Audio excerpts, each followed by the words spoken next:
William Hoy and the Signal That Changed Baseball. A true story for kids, ages 8 to 12, about deafness, determination, and breaking barriers in sports. Introduction. Why this book? Have you ever stood at home plate, ready to swing? Did you ever wonder what the umpire just called? Now imagine you could never hear the umpire at all. Not that call. Not any call.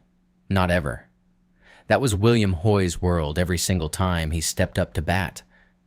This is the true story of a boy who lost his hearing. It happened before he could even remember what sound felt like. Doctors and neighbors did not expect much from him.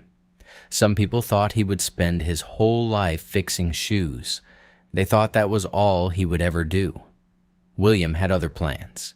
He practiced for hours, alone, throwing a ball at a mark on a barn wall.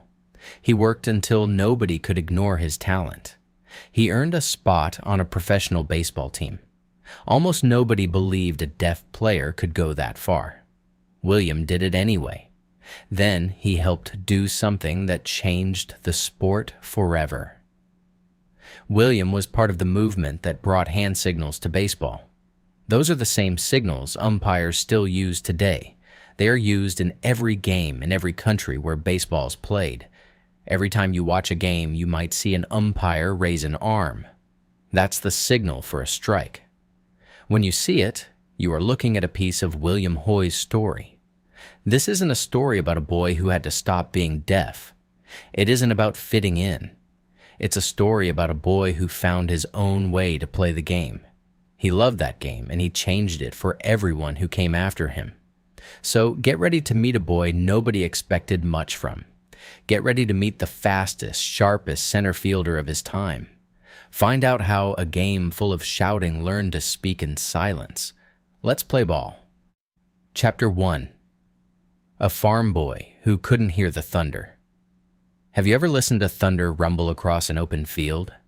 On the Hoy family farm in Ohio, storms rolled in fast. Thunder cracked. Rain hammered the roof. Horses stamped and whinnied in the barn. William Ellsworth Hoy was born into all that noise on May 23, 1862. His family lived near a small farming community called Hooktown, Ohio. His parents were farmers. Life on the farm was loud, busy, and full of chores from sunrise to sunset.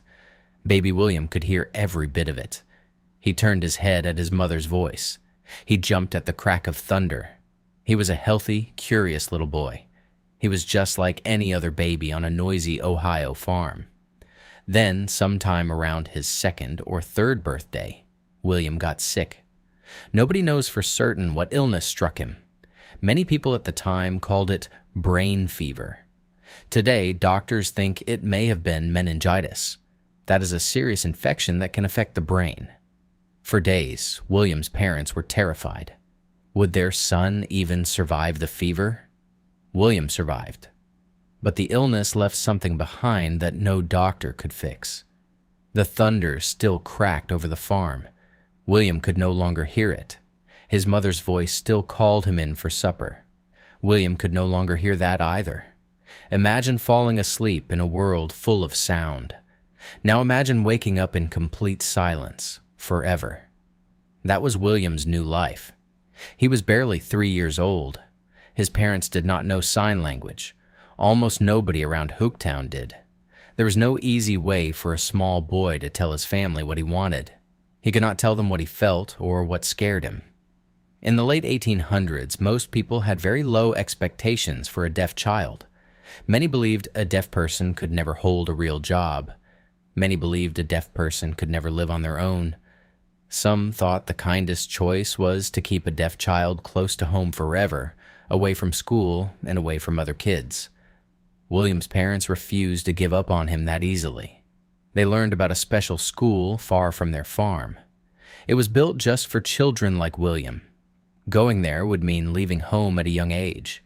It would mean living among strangers. It was a frightening decision for the whole family. It was also about to change everything.